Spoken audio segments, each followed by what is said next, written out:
Okay, we are recording to the Dell computer because I don't remember exactly which way these toggles go. Um,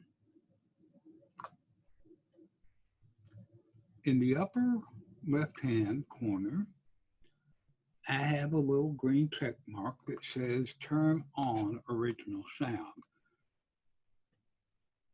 I believe the way Zoom normally operates is that means that the original sound is now off. So this is testing 1, 2, 3, 4. Now I'm going to click the turn on original sound. The button has changed to a blue button that says turn off original sound, which would indicate that we are now actually using the original sound. Again, testing 1, 2, 3, 4.